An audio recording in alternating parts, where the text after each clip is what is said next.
¿Qué tal? ¿Cómo está? Buenas noches. Un placer saludarles. Soy Fernando del Rincón. Bienvenido a Conclusiones. Cerrando ya la semana número 19. Semana número 19 de transmitir desde aquí, desde mi casa. Ya lo saben, mi casa es su casa.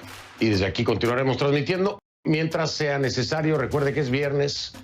Es viernes y hoy más que nunca hay que pensarlo seriamente porque algunos de nosotros sobrevivimos la semana. Y como siempre se lo he dicho, ¿no?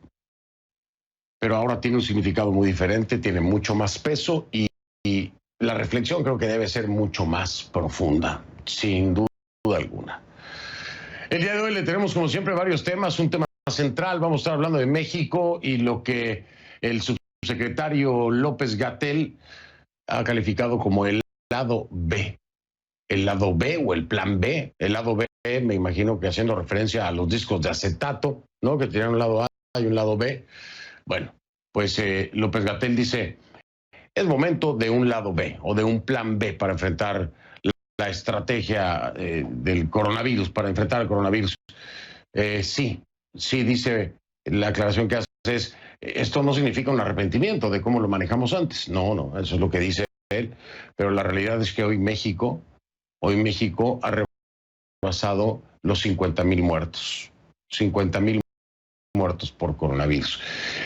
Y si se llega a los 60,000, de las propias palabras de López-Gatell, sería un escenario catastrófico. De ser un escenario catastrófico, entonces no habría arrepentimiento, porque fue él mismo, Fue él mismo el que proyectó que si se llegara a un escenario de 60,000 muertos o más, sería un escenario catastrófico. Y si tomamos en cuenta las cifras y cómo han venido aumentando el número de muertos en las últimas semanas, es muy factible que se llegue a ese que calificó el propio López-Gatell como un escenario catastrófico de llegar al mismo. Un escenario catastrófico no puede ser calificado como una estrategia exitosa. O sí se puede, o sí lo hará López-Gatell si se llega a esta cifra. Ojalá que no se llegue. Pero si se llega, habrá entonces arrepentimiento, porque hoy no lo hay. Hoy López-Gatell lo ha dejado claro, no se trata de arrepentimiento. A pesar de que 9 gobernadores pidieron su renuncia, ustedes lo recuerdan, ¿no? Bueno, ¿y cuál sería ese lado B? ¿Cuál sería ese plan B que propone López-Gatell? Pues vamos a tratar de medio adivinarlo. Digo medio adivinarlo porque dio como 2 o 3 pequeñas líneas a seguir, pero todavía no queda muy claro cuál es ese lado B de López-Gatell. Pero mire usted, México aplaude su estrategia. Bueno, no México, AMLO, ¿no? Andrés Manuel López Obrador, el presidente de México y su 4T aplaude la estrategia contra el coronavirus, justo horas después de que el país sobrepasa los 50,000 muertos. Sobrepasa, ya son 51,000 y algo. Le voy a dar el dato exacto más adelante. Vamos a ver entonces cuál es el plan B. Y también, ¿se imagina tener a 16 de sus familiares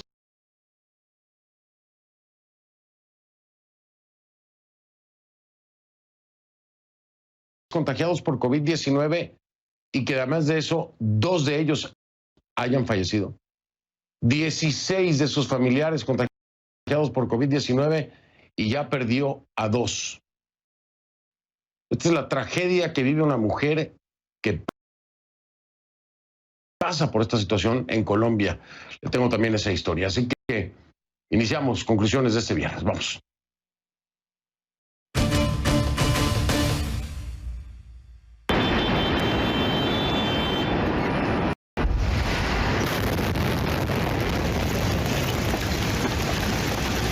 Nuevas imágenes que llegan a CNN desde Beirut, al tiempo que se conoce que las autoridades judiciales del Líbano ordenaron, tras horas de investigación, las detenciones del director general y del ex jefe de aduanas y también del jefe del puerto.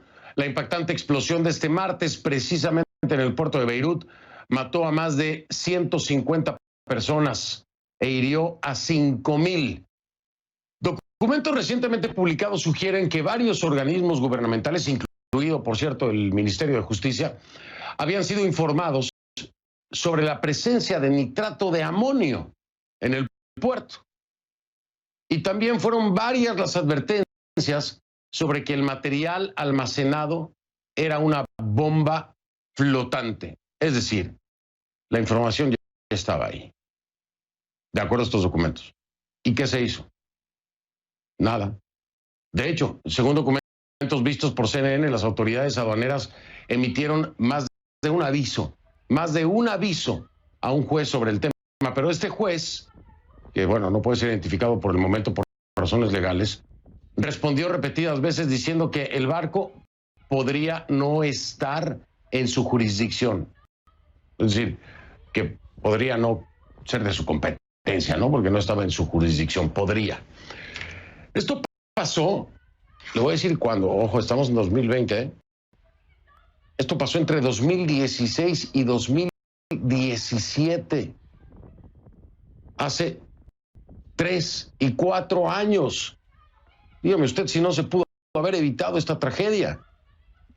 El capitán del barco que llevó el nitrato de amonio de Georgia hasta el puerto de Beirut en 2013, Boris Prokofiev, habló con la prensa en Rusia.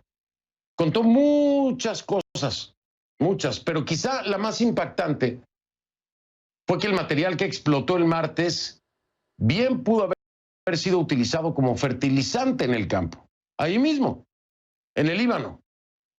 Escuche usted lo que dijo el capitán Prokofiev. Я не знаю, почему там взрыв получился. No tengo idea de por qué ocurrió la explosión, pero no puedo entender el hecho de que la carga haya estado almacenada allí durante tanto tiempo. Cuando llevábamos más de 10 meses allí, el propietario no reclamó la carga. Hasta donde tengo entendido, la carga se desembarcó en 2015 o en 2014 y nadie la reclamó.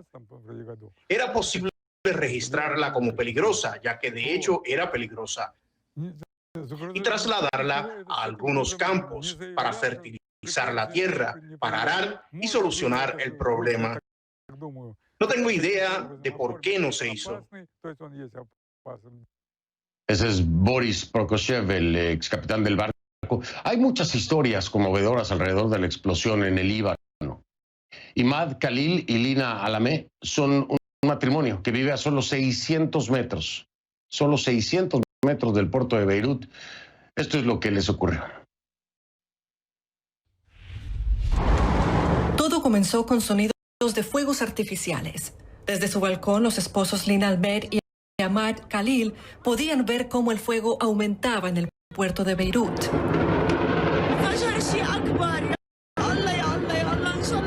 A menos de 600 metros, la pareja estaba transmitiendo en vivo desde su apartamento, mientras las llamas y el humo se hacían más densos.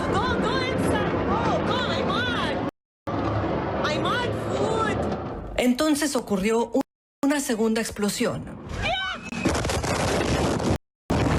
Lina dice que solo recuerda volar por los aires. Ambos fueron derribados y quedaron inconscientes.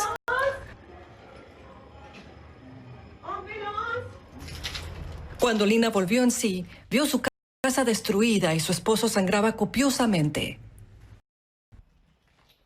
Ahora la pareja yace en un hospital local. Están juntos recuperándose de lesiones graves que requirieron horas de cirugías para poder tratarlas. El video muestra la destrucción de su apartamento. Todos los cristales de las ventanas estallaron. La que alguna vez fue una reluciente cocina y las habitaciones ahora están llenas de escombros y manchas de sangre. Lina trató de arrastrar a su esposo a la puerta hasta encontrar ayuda para bajarlo 10 pisos por las escaleras utilizando una puerta como camilla.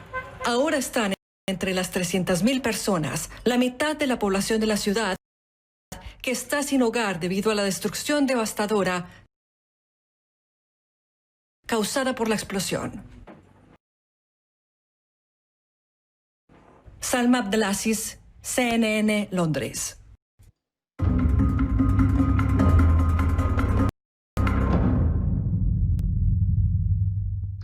Vamos ahora con las 5 noticias del día sobre la pandemia. En el número 5, Estados Unidos ocupa casi el último lugar en la evaluación mundial sobre respuesta frente a la pandemia, según la revista Foreign Policy.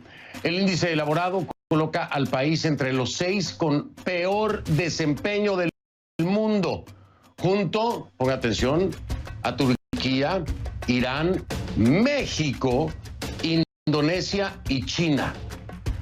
Esa es la lista de los peores, pues, ¿no? Estados Unidos obtuvo la puntuación más baja en comunicación basada en hechos.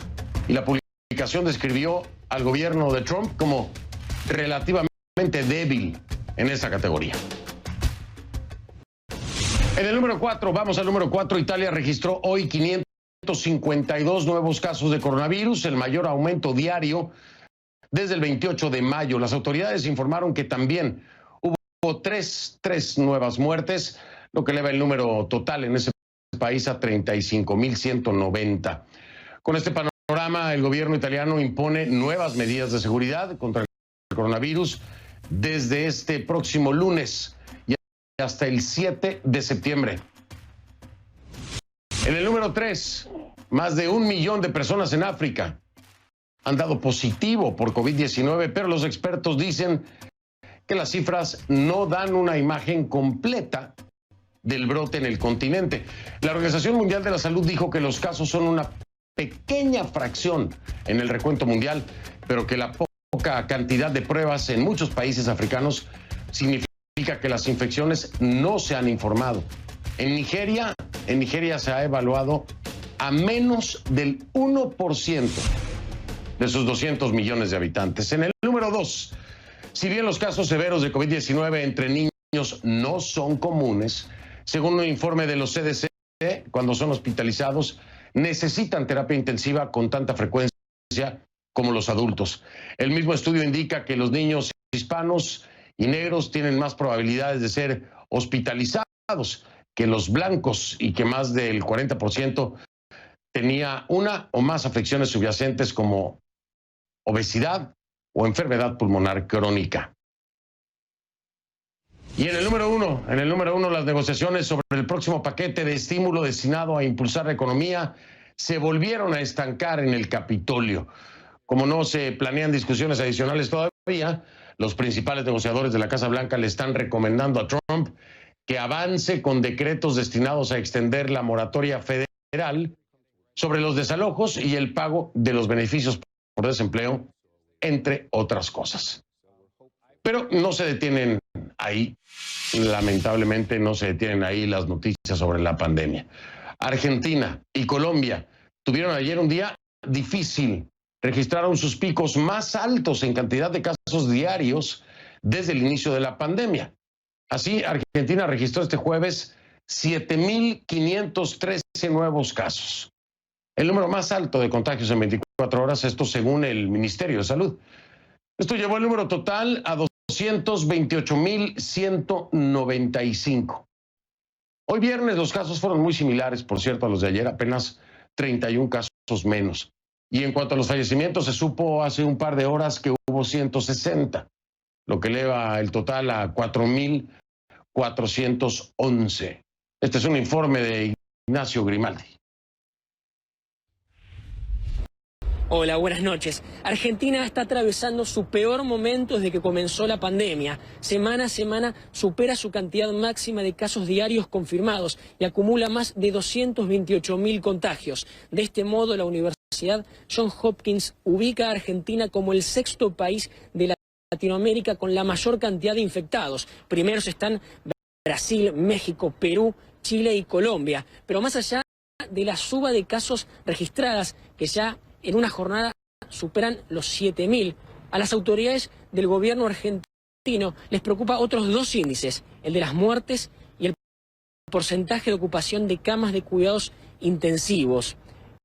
En relación a los fallecimientos, su crecimiento se aceleró. En las últimas 2 semanas aumentaron un 57%. Según el presidente Alberto Fernández, las muertes se duplican cada 24 días. Por otro lado, el porcentaje de ocupación de camas de cuidados intensivos permanece estable, aunque con un crecimiento leve y progresivo. Ya se ubica por encima del 66% en el área metropolitana de Buenos Aires, aquella que es conocida como AMBA y que es conformada por la Ciudad Autónoma de Buenos Aires y sus alrededores. En la capital, el sistema de salud privado es el más exigido, mientras que en la provincia de Buenos Aires sus autoridades advierten de un posible colapso del sistema público y privado previsto para mediados o fines de agosto. Para CNN, Ignacio Grimaldi, Buenos Aires. Gracias, Ignacio. Colombia por su parte también la tiene difícil, muy difícil con su nuevo número de contagios diarios. Este jueves llegó a 11.996, el pico más alto hasta ahora, y el total se elevó a 357.710. El Ministerio de Salud también anunció 315 nuevas muertes, lo que llevó el total de fallecimientos a 11.939 muertes allá en Colombia. Hoy viernes las cifras bajaron bastante, ya que se registraron 9.486 casos nuevos, es decir, algo más de 2.500 casos menos que la fecha anterior, ¿no? Ojalá se trate de que la curva pues va bajando y no que lo que haya bajado sea la cantidad de pruebas, como lo hemos visto en otros lados. Ojalá que no sea eso. Ahora le pregunto, póngase en los zapatos de esta mujer. ¿Se imagina usted tener a 16 familiares contagiados por COVID-19? 16 familiares. Y que además de eso, 2 de ellos ya hayan fallecido precisamente por COVID-19. Bueno, esta es una realidad para una mujer en Bogotá, en Colombia. Fernando Ramos habló con esta mujer que pasa por una situación inverosímil. ¿Y cómo resultaron positivos por coronavirus? ¿Cuál fue el detonante? Escuchemos entonces a Fernando Ramos. Catherine Gómez lleva 8 años entre ataúdes y honras fúnebres. En su trabajo en esta funeraria, a diario tiene que atender a familiares de los difuntos para ayudarles con los trámites del sepelio en medio de su dolor. Pero estos días han sido los peores de su vida. En menos de una semana perdió a un tío y a su abuelo, ambos contagiados con COVID-19. Mi tío tenía 56 años. Sí, y mi abuelo tenía 88. A Catherine le tocó organizar las honras fúnebres de sus seres queridos. Debido a las restricciones sanitarias por la pandemia, fue la única integrante de su familia que pudo estar presente en los 2 sepelios. Es una situación compleja porque yo he prestado muchos servicios, bastantes, y siempre los presto con mucho carisma. Pero cuando le toca a uno, ya es un tema diferente porque en este caso soy empleada y soy cliente a la vez. Pero la tragedia de Catherine no termina allí. Otros 14 integrantes de su familia también están contagiados con coronavirus, entre ellos su mamá, sus hermanos, tíos y sobrinos, todos aislados ahora en la casa de su abuelo. ¿Cómo sucedió este contagio en tu familia? Lo que sé es que estuvieron en un asado en el cual yo no pude estar porque estaba trabajando aquí ese fin de semana y celebrando los cumpleaños de un tío hicieron un asado y empezó a llover y mi tío empezó a presentar tos, de pronto pues por el cambio de clima. Pero en realidad eran los primeros síntomas del COVID-19. Murió menos de 48 horas después. Los compañeros de trabajo de Catherine, encargados de recoger los cadáveres en clínicas, hospitales y casas de Bogotá, dicen que ya no dan abasto para la cantidad de servicios que deben realizar cada día a los fallecidos durante la pandemia. La verdad, los hospitales y cementerios están, lo que yo he visto, están colapsados. No tienen dónde dejar los cuerpos, los cementerios también no tienen dónde dejarlos, están totalmente colapsados estos cuerpos. Siempre es una pandemia que pues la gente no hace mucho caso y pues sí es muy recomendable que siga las instrucciones que da los médicos, Secretaría de Salud. Por su parte, Catherine se realizó la prueba de coronavirus y resultó negativa. ¿Cómo te ha cambiado la vida en lo personal después de esto que ha pasado? Muchísimo. La pérdida de mi abuelo para mí fue algo muy duro, que en este momento pues no lo asimilo todavía porque era el único abuelo que me quedaba. Colombia enfrenta uno de los momentos más críticos del COVID-19. Según el Ministerio de Salud, entre los lugares con más alto riesgo de contagio están los hospitales, el transporte público y las reuniones familiares. Este último parece ser el detonante de cientos de casos diarios en el país. Para CNN, Fernando Ramos, Bogotá. ¿Qué le parece la historia de Katherine? ¿Cómo es la vida, no? La suerte con la que corrió Katherine de estar trabajando y no ir a ese asado en donde prácticamente toda su familia se contagió. Y su tío muere 48 horas después. Esta es una de esas historias que espero cale hondo en todas esas personas irresponsables e ignorantes que no creen en el COVID-19, que siguen pensando que se trata de teorías de la conspiración. 16 personas de una familia contagiadas por COVID, por una reunión, por un asado. Así que si durante el fin de semana tiene esta tentación, piense que puede ser el causante de la muerte de alguna persona de su familia. O alguna persona de su familia le puede causar la muerte. No es el momento. No es el momento. Aquellos que tienen conciencia entendemos que no es el momento. Aunque extrañemos, aunque duela, aunque estemos lejos, más vale tarde que nunca. Voy a hacer una pausa. Al regresar, vamos a hablar de México. AMLO aplaude su estrategia contra el coronavirus, pero solo unas horas después de que el país sobrepasa los 50,000 muertos. Y bueno, López-Gatell propone su lado B. Voy a hablar con José Narro. Es exsecretario de Salud de México y es exrector de la Universidad Nacional Autónoma de México. Ya vengo con él.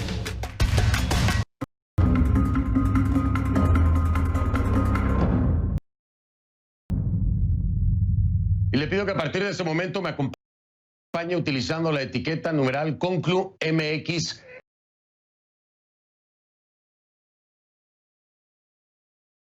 $51,000, ¿sí? 51,000, el número de muertos en México por la pandemia del COVID-19. Conclu MX 51,000, esa es la etiqueta, por favor, el hashtag Conclu MX 51,000. Tus comentarios con esta etiqueta, mi cuenta en Twitter, @soyfdelrincón, @soyfdelrincón, esa es la cuenta en Twitter, @soyfdelrincón. Que una cama de hospital esté vacía no significa que las cosas se estén haciendo bien. No. Se lo digo porque la capacidad hospitalaria en México parece ser, una vez más, el medidor que está usando el presidente Andrés Manuel López Obrador para, pues, evaluar el alcance de la pandemia. Pero, ¿qué hay del nivel de contagio? ¿De ese no habla? ¿Del índice de positividad? Tampoco. ¿Del número de pruebas? ¿Cuántas son? ¿De los muertos? ¿No se ha enterado? Hace apenas unas horas, presidente López Obrador, México reportó su más reciente informe técnico. Las cifras por sí solas son para llorar. Para llorar. Hay 469,407 casos. 469,407 casos confirmados. Y 51,311 fallecidos. ¿Esto no es un elemento de evaluación de su estrategia López-Gatell 4T? Porque a pesar de estos números, López Obrador dijo hoy precisamente que las cosas estaban bien, que a México le va mejor que a otros países. Y ya escuchó usted, ¿no? ¿Dónde se ubica México en un estudio? Entre los 6 peores países en